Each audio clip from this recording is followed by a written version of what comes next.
Hello friends, कैसे हैं आप सब। आशा करते हैं आप लोग स्वस्थ मस्त तंदुरुस्त होंगे और वर्दी पाने के लिए प्रयास कर रहे होंगे। उस प्रयास में मैं भी आपका सहयोग करूंगा, इसलिए आप मेरे चैनल को सब्सक्राइब कर लीजिए, क्योंकि यहाँ पर आपको प्रतिदिन 12 बजे हिंदी की अपडेट मिल जाती है, जिसमें आपको 37 प्रश्न मिलेगा।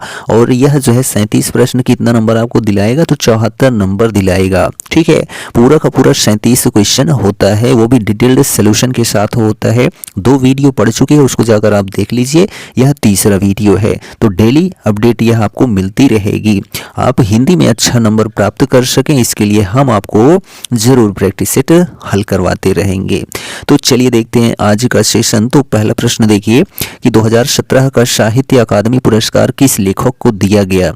तो यह प्रीवियस ईयर का पेपर है, तो इसलिए 2017 पूछा है, 2018 का यह क्वेश्चन पेपर है। ठीक है, तो जब प्रैक्टिस सेट होगा तो उसमें भी आपको अपडेट मिलती रहेगी। तो देखिए ऑप्शन है रामदरस मिश्र, रमेश कुंतल मेघ, रमेश चंद्र शाह या फिर जो है मृदुला गर्ग। तो 2017 का साहित्य अकादमी पुरस्कार जो है रमेश कुंतल मेघ को दिया गया था, तो ऑप्शन नंबर बी आपका करेक्ट हो जाता है। ठीक है, और वो भी हिंदी भाषा के लिए जो है वर्ष 2017 का साहित्य अकादमी पुरस्कार रमेश कुंतल मेघ को उनकी साहित्यिक समालोचना रचना है विश्व मिथक सरित सागर के लिए दिया गया था। हिंदी भाषा के लिए वर्ष 2018 का साहित्य अकादमी पुरस्कार चित्रा मुदगल को जो है उनके उपन्यास पोस्ट बॉक्स नंबर 203 नाला सुपारा के लिए दिया गया था। और जो 2023 का, ठीक है, 2023 का जो साहित्य अकादमी पुरस्कार है वह आप जान लीजिए। तो 2023 का साहित्य अकादमी पुरस्कार जो है हिंदी में संजीव को दिया गया था। किनको? तो संजीव को दिया गया था, वो भी इनके उपन्यास जो है मुझे पहचानो के लिए। ठीक है, कौन सी रचना? मुझे पहचानो के लिए संजीव को 2023 का साहित्य अकादमी पुरस्कार दिया गया। और इंग्लिश की बात करते हैं, यानी इंग्लिश में तो रेक्जिज्यूम इन रागा जानकी नीलम शरण जो है गौर को दिया गया इंग्लिश के लिए। उर्दू के लिए जो है जो दिया गया साहित्य अकादमी पुरस्कार सादिका नवाब शहर को दिया गया, उनकी रचना जो है उपन्यास है। ठीक है, रागदेव की अमराई, ठीक है, यह इनकी रचना है। और बात करें 2022 के लिए साहित्य अकादमी पुरस्कार, तो बद्री नारायण को दिया गया, इनकी जो रचना थी तुमड़ी के शब्द कविता के लिए। ठीक है, तो ये सारे फैक्ट आप याद रखेंगे। और पहला जो साहित्य अकादमी पुरस्कार दिया गया था वो माखनलाल चतुर्वेदी को 1955 में हिम तरंगिनी काव्य रचना के लिए दिया गया था। ठीक, चलिए ये सारे फैक्ट्स आप शायद ही कहीं पर पाएंगे। तो चलिए नेक्स्ट क्वेश्चन है 115 से लेकर 119 तक इस गद्यांश के थ्रू आपको क्वेश्चन का आंसर देना है। तो चलिए देखते हैं, गद्यांश आपको पढ़ना है तो स्क्रीनशॉट लेकर या वीडियो को पॉज करके देखकर पढ़ सकते हैं। ठीक है, हम चलिए डायरेक्ट आते हैं प्रश्न पर। तो देखिए, खेलों की जो है दुनिया किसकी चपेट में आ गई है। तो खेलों की दुनिया जो है वह व्यावसायीकरण की चपेट में आ गई है। क्यों? क्योंकि शिक्षा की ही बात ले लीजिए, तो शिक्षा भी जो है व्यवसाय का एक जरिया बन गया है। ठीक है, और खेल भी व्यवसाय का जरिया वो वर्तमान में बन चुका है। ठीक, तो यहाँ ऑप्शन नंबर जो सी है व्यवसायीकरण वह एकदम करेक्ट है। नेक्स्ट क्वेश्चन है कि खेल की अर्थव्यवस्था को बढ़ावा किससे मिला है। तो खेल की अर्थव्यवस्था को जो बढ़ावा मिला है वह उद्योग से मिला है। किससे मिला है? तो उद्योग से मिला है। ऑप्शन डी आपका करेक्ट है। नेक्स्ट क्वेश्चन की बाजार का खेलों पर होने वाले प्रभाव का असर किस पर दिखाई दे रहा है। तो जो है आम लोगों पर दिखाई दे रहा है, तो ऑप्शन सी आपका करेक्ट है। नेक्स्ट क्वेश्चन है खेल प्रतिस्पर्धाओं का जो है किसके बजट पर असर हो रहा है। तो जो है बहुराष्ट्रीय कंपनियों को जो है खेल प्रतिस्पर्धाओं का बजट पर असर हो रहा है, तो ऑप्शन ए आपका करेक्ट है। ठीक है, आप देख रहे हैं यूपी पुलिस कांस्टेबल 27 जनवरी 2019 सेकंड शिफ्ट का पेपर है यह। ठीक है, फुल सोल्यूशन है, डिटेल से सोल्यूशन है। तो वीडियो को अच्छा लग रहा हो तो चैनल को सब्सक्राइब कर लीजिए, अपने दोस्तों में भी शेयर कर दीजिए। नेक्स्ट क्वेश्चन है कि विभिन्न प्रायोजकों से किसकी संयुक्त आमदनी में इजाफा हुआ है। तो आयोजकों के, ठीक है, आयोजक यानी कि जो आयोजन करते हैं खेलों का, उनको जो है आमदनी में इजाफा हुआ है। नेक्स्ट क्वेश्चन है, इसमें बोल रहा है कि उचित अलंकार पहचानना है, किसके लिए पहचानना है। तो तरनी तनुजा तट तमाल तरुअर बहुछाए जो है इस पंक्ति के लिए जो है अलंकार बताना है। तो यहाँ आप देखिए ता ता ता ता ता की आवृत्ति बार बार हुई है, लगातार निश्चित क्रम में हुई थी, इसलिए अनुप्रास अलंकार है। ठीक है, यानी कि अनुप्रास अलंकार कहता है ये कि जहाँ पर एक वर्ण या अक्षर की आवृत्ति एक निश्चित क्रम में लगातार बार बार हो, वहाँ पर जो है अनुप्रास अलंकार होता है। यमक में क्या होता है, जब एक से अधिक शब्द, ठीक है, आए और उनके अर्थ अलग अलग हो, वहां पर यमक अलंकार होता है। जैसे काली घटा का घमंड घटा, यहाँ घटा घटा दो बार है, एक बार घटा जो है बादल हो गया और एक घटा का मतलब कम हो गया। श्लेष क्या होता है, जब एक शब्द एक ही बार आए लेकिन इनके अर्थ क्या हो, अलग अलग हो, वहां पर श्लेष अलंकार होता है। जैसे कि रहीमन पानी राखिए बिन पानी सब सून, सॉरी, रहीमन पानी राखिए बिन पानी सब सून, ठीक है, मोती गए न उबरे, पानी गए न उबरे मोती मानुष चून। तो यहाँ पर जो पानी है, ठीक है, पानी, इसका 3 अर्थ प्रयोग किया गया है। एक पानी चून के लिए, ठीक है, एक जो है चांदी के लिए यानी चमक के लिए, और एक जो है पानी इज्जत के लिए। ठीक, उपमा अलंकार क्या होता है, जहाँ पर उपमेय में उपमान की जो है समानता प्रकट की जाती है, वहाँ पर उपमा अलंकार होता है। जैसे जो है पीपर पात सरिस मंडोला। ठीक, तो यह सभी आप जान गए। चलिए आगे बात करते हैं। नेक्स्ट क्वेश्चन है कि रेखांकित शब्दों का सही अव्यय का भेद क्या होगा। तो आज दिन भर वर्षा होती रही, तो यहाँ पर दिन भर के लिए पूछ रहा है कि अव्यय क्या होगा, तो क्रिया विशेषण अव्यय होगा। तो ऑप्शन ए आपका करेक्ट हो जाता है। ठीक है, अब यह क्रिया विशेषण अव्यय क्या होता है, तो जिस शब्द से क्रिया विशेषण या दूसरे क्रिया विशेषण की विशेषता प्रकट होती है उसे क्रिया विशेषण कहते हैं। ठीक, चलिए नेक्स्ट क्वेश्चन है, इसमें पूछ रहा है कि अशुद्ध वाक्य के शुद्ध रूप का चयन करना है। अशुद्ध वाक्य क्या है, आप नानी के घर जाओ, तो यहाँ पर शुद्ध क्या हो जाएगा, आप नानी के घर जाइए। तो ऑप्शन ए ही आपका करेक्ट हो जाता है। ठीक, नेक्स्ट क्वेश्चन, एक छंद में कितने चरण होते हैं। तो एक छंद में कितने चरण होते हैं, यदि आपने छंद पढ़ा है तो आपने जाना होगा 4 चरण होते हैं। ठीक है, कितने होते हैं, तो 4 चरण होते हैं।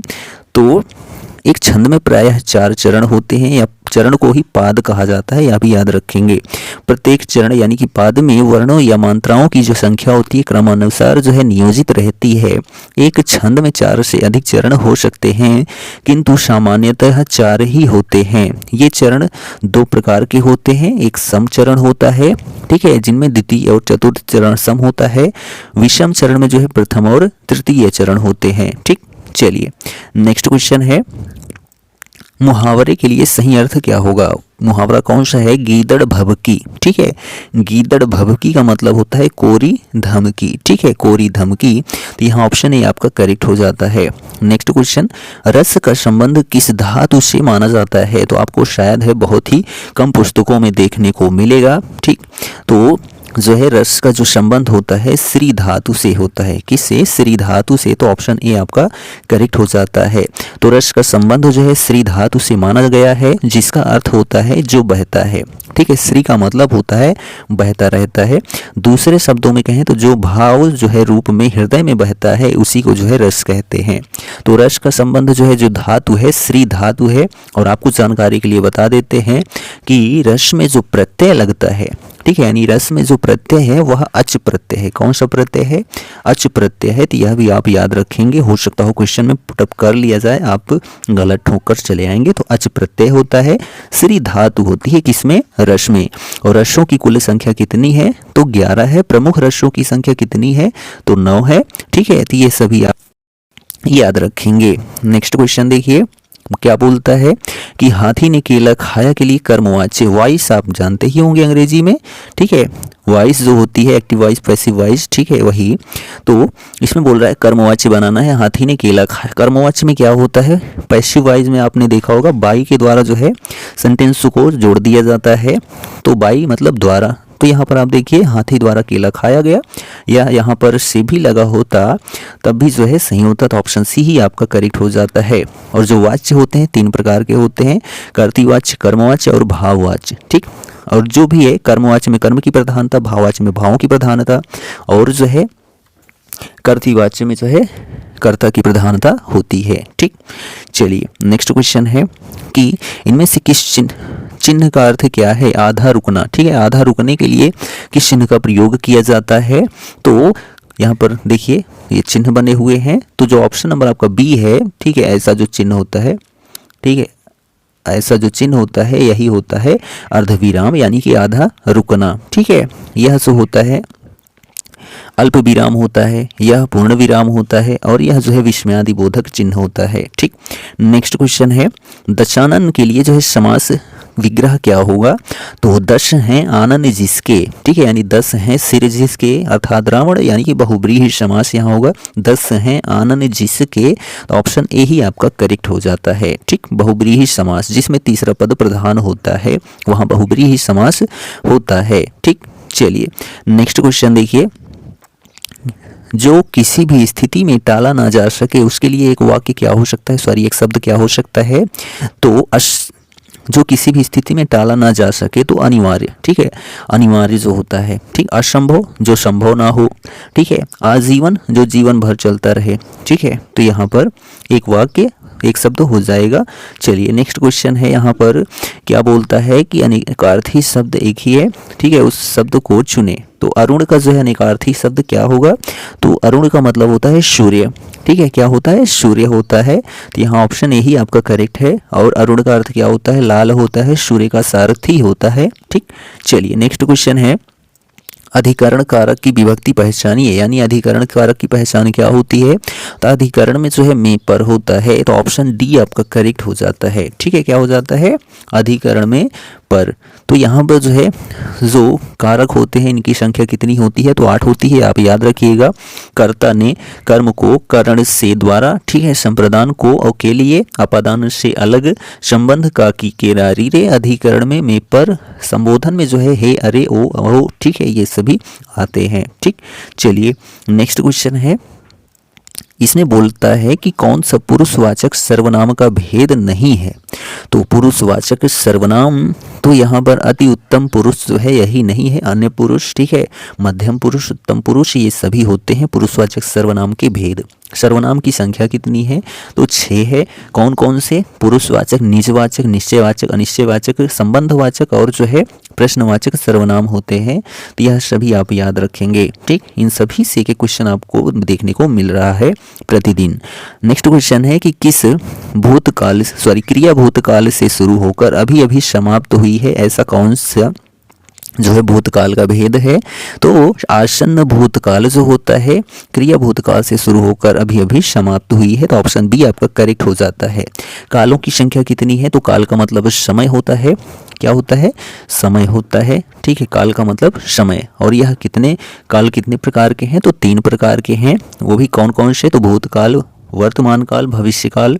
और जो भूतकाल है वह 6 प्रकार का है। ठीक है, और वर्तमान काल जो है वो 5 प्रकार का है, और जो भविष्य काल है वह 3 प्रकार का है। तो यह भी आप याद रखेंगे। तो यहाँ पर आसन्न भूतकाल है, तो जिससे क्रिया की समाप्ति निकट भूत में या तत्काल यानी कि अभी अभी ही सूचित होती है, उसे आसन्न भूतकाल कहते हैं। जैसे मैंने आम खाया है, तो मैंने आम खाया है यानी अभी अभी खाया ही है। ठीक, चलिए नेक्स्ट क्वेश्चन है, इसमें बोलता है कि वाक्य की संरचना के आधार पर उसका भेद बताइए।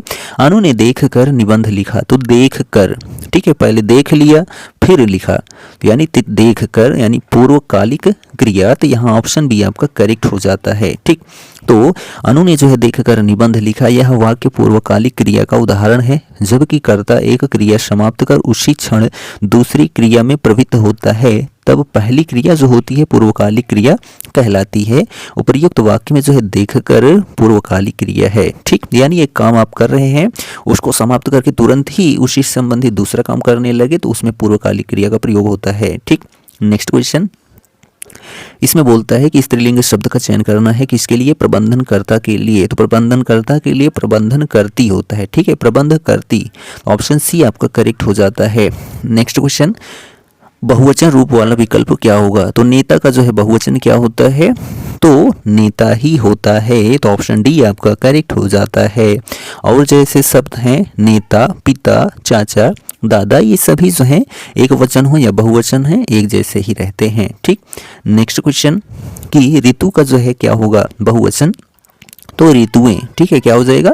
ऋतुएं हो जाएगा। ठीक, तो आ ई के अलावा अन्य मात्राओं से जो है अंत होने वाली स्त्रीलिंग संज्ञाओं के अंत में ऐ जोड़कर बहुवचन बनाया जाता है। अंतिम स्वर ऊ हुआ तो उसे ह्रस्व कर ए जोड़ते हैं, जैसे बहु से बहुएं, वस्तु से वस्तुएं, ऋतु से ऋतुएं। ठीक, चलिए नेक्स्ट क्वेश्चन है कि स्वर रहित व्यंजन जब स्वर सहित व्यंजन से मिलता है तब क्या कहलाता है? तो संयुक्ताक्षर कहलाता है, यानी संयुक्त व्यंजन कहलाता है। तो ऑप्शन ए आपका करेक्ट हो जाता है। तो हम यहाँ पर बात करते हैं पहले द्वित्व व्यंजन की। तो द्वित्व क्या होता है? तो जो द्वित्व होता है आपने पढ़ा होगा क्या? रस्सी। ठीक है, क्या पढ़ा होगा? रस्सी। तो यहाँ पर द्वित्व व्यंजन है ये। ठीक है, और आपने पढ़ा होगा क्या? दिल्ली पढ़ा है। ठीक है, दिल्ली यहाँ पर ला द्वित्व व्यंजन है। आपने पढ़ा होगा खट्टा। ठीक है, तो खट्टा तो यहाँ पर भी द्वित्व व्यंजन है। उसके बाद यहाँ पर पूछ रहा है कि तालव्य। ठीक है, तो तालव्य में क्या होता है?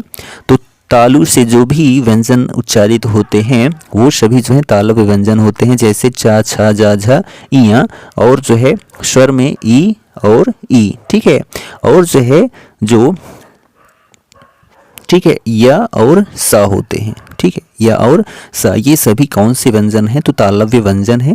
ठीक है, तो यह भी आप याद रखेंगे। तो यहाँ पर जो है जब स्वर रहित व्यंजन जब स्वर सहित व्यंजन से मिलता है तब जो है संयुक्त अक्षर बनता है। तो यहाँ ऑप्शन ए आपका करेक्ट है। जब स्वर रहित व्यंजन स्वर सहित व्यंजन से मिलता है तब उसे संयुक्त अक्षर कहा जाता है। जैसे यहाँ पर आप देख सकते हैं संयुक्त व्यंजन कितने हैं? तो 4 हैं। तो यह भी आप याद रखेंगे। कौन से? छत्रंग, ज्ञा, शरा। ठीक है, तो छत देखिए का और ठीक है खा से मिलकर, त्रा जो है वो ता और रा से मिलकर, जा जो है जा और ठीक है जा, छत्रंग ज्ञा। ठीक है, जो ज्ञा होता है जा और या से मिलकर बनता है, और जो श्रा होता है सा और रा से मिलकर बनता है। ठीक, नेक्स्ट क्वेश्चन है कौन सा व्यंजन नासिका द्वारा उच्चारित होता है? तो नासिका द्वारा जो है इया। ठीक है, इया। ऑप्शन ए आपका करेक्ट हो जाता है। ठीक, तो जो हिंदी में अनुनासिक व्यंजनों की संख्या होती है वह 5 होती है। कौन कौन से? अंगा, इया, अणा, ठीक है, न और मा, ये पंचमाक्षर हैं। ठीक, चलिए नेक्स्ट क्वेश्चन है यह करेला कड़वा है, इसमें वाक्य विशेषण की किस अवस्था से संबंध रखता है? तो यह करेला कड़वा है तो मूलावस्था। ठीक है, यह मूलावस्था से संबंध रखता है। तो जो वाक्य विशेषण की अवस्थाएं होती हैं वो कितनी होती हैं? तो 3 होती हैं। यह भी आप याद रखेंगे। मूलावस्था, ठीक है, उत्तरावस्था और जो है उत्तमावस्था, यानी कि पॉजिटिव डिग्री, ठीक है, कंपैरेटिव डिग्री और सुपरलेटिव डिग्री आप जो जानते हैं वही है यहाँ पर। ठीक है, तो यह करेला कड़वा है तो यह मूलावस्था में है। ठीक, चलिए तो नेक्स्ट क्वेश्चन देखिए क्या कहता है? तुलसीदास द्वारा रचित जो है प्रसिद्ध महाकाव्य क्या है? कौन सा है? तो श्री रामचरितमानस आप जानते ही हैं। ठीक है, रामचंद्रिका जो है केशवदास की है। अखरावट जो है मलिक मोहम्मद जायसी की रचना है। ठीक, चलिए नेक्स्ट क्वेश्चन देखिए रंगभूमि किस प्रसिद्ध लेखक द्वारा रचित उपन्यास है? तो रंगभूमि, कर्मभूमि, ठीक है, और शतरंज के खिलाड़ी, यह सभी जो है मुंशी प्रेमचंद्र की उपन्यास सम्राट मुंशी प्रेमचंद्र की रचना है। ठीक है, तो इनकी अन्य उपन्यास कर्मभूमि, गोदान गबन, निर्मला, सेवा सदन, प्रेमाश्रम, कायाकल्प, ये सभी रचनाएं हैं। ठीक, नेक्स्ट क्वेश्चन है जयशंकर प्रसाद जी की प्रसिद्ध रचना कौन सी है? तो कामायनी जो है इनका प्रसिद्ध जो है काव्य काव्य है। इसमें 15 सर्ग हैं। कितने सर्ग हैं? तो 15 सर्ग हैं। इसमें श्रद्धा मनु की चर्चा हुई है। ठीक है, तो यहाँ ऑप्शन सी आपका करेक्ट हो जाता है। तो जो है जयशंकर प्रसाद जी की प्रसिद्ध रचना जो है कामायनी है। इनकी अन्य काव्य रचनाएं जो हैं झरना, आंसू, लहर, प्रेम पथिक, कानन कुसुम, ठीक है, आदि। ठीक है, कंकाल, तितली, रावती उपन्यास है किनकी? जयशंकर प्रसाद की। ठीक, अनामिका और परिमल जो है सूर्यकांत त्रिपाठी निराला की रचना है। नीरजा जो है महादेव वर्मा की रचना है। ठीक, नेक्स्ट क्वेश्चन है धर्मात्मा का संधि विच्छेद क्या होगा? तो धर्म प्लस आत्मा, यहाँ पर आ प्लस आ बराबर बड़ा आ होता है। तो यहाँ पर जो है कौन सी संधि है? तो दीर्घ स्वर संधि है। ठीक है, तो संधियां कितनी होती हैं? तो 3 प्रकार की होती हैं, स्वर संधि, व्यंजन संधि और विसर्ग संधि। जो स्वर संधि होती है 5 प्रकार की होती है। तो यह भी आप याद रखेंगे। ठीक, नेक्स्ट क्वेश्चन है, समान अर्थ वाला शब्द कौन सा है, किसके लिए, तो कौशल के लिए। तो कौशल का मतलब होता है दक्षता, क्या होता है, दक्षता होता है, ठीक है।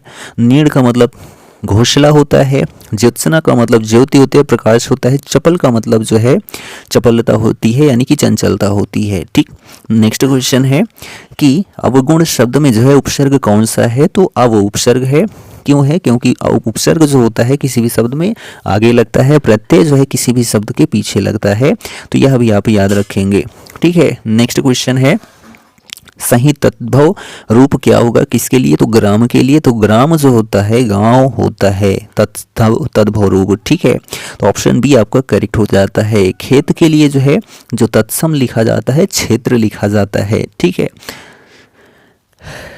चलिए नेक्स्ट क्वेश्चन देखिए, क्या कहता है कि जो प्रत्यय से नहीं बना हुआ है उस विकल्प का चयन करिए। तो लालिमा, ठीक है, टुकड़ी, शक्तिमान, ये सभी प्रत्यय से बने शब्द हैं, लेकिन जो सफल है यह नहीं बना हुआ है, तो ऑप्शन जो डी है वह करेक्ट हो जाता है, ठीक है। बल्कि सफल में सा उपसर्ग लगा है। नेक्स्ट, संधि विच्छेद वाला यानी सूक्ति का सही संधि विच्छेद क्या होगा, तो सु प्लस उक्ति, ठीक है। सु प्लस उक्ति यानी कि सुंदर उक्ति यानी सुंदर कथन। तो यहाँ पर जो है दीर्घ स्वर संधि है, क्योंकि उ प्लस उ बराबर बड़ा उ बन रहा है, तो यहाँ पर जो ऑप्शन ए है आपका करेक्ट हो जाता है, दीर्घ स्वर संधि, ठीक है। चलिए नेक्स्ट क्वेश्चन है कि विपरीत अर्थ चयन करना है। बंधन का विपरीतार्थी शब्द क्या होगा, तो बंधन का मुक्त हो जाता है, क्या हो जाता है, मुक्त हो जाता है, तो ऑप्शन डी आपका करेक्ट है। यह जो है सेशन हमारा यूपी पुलिस प्रीवियस ईयर का हिंदी का पेपर जो है सोल्यूशन 37 क्वेश्चन कंप्लीट हो जाता है, यानी कि 74 नंबर आपको यहाँ से मिलते हैं। आपको अच्छा रैंक दिलाएंगे, आपको सिलेक्शन दिलाएंगे हिंदी और रीजनिंग टॉपिक, ठीक है। तो वीडियो कैसा लगा कमेंट करके जरूर बताइए। यदि अच्छा लगा हो तो अपने दोस्तों में भी शेयर कर दीजिए। यहाँ पर प्रतिदिन आपको 37 क्वेश्चन का फुल सोल्यूशन मिलेगा। आप शायद न भी पढ़ें तभी हम आपकी गारंटी देते हैं कि 30+ क्वेश्चन केवल वीडियो देखने से मेरे आपको मिल जाएगा, ठीक। तो मिलेंगे नेक्स्ट वीडियो में, तब तक के लिए जय हिंद,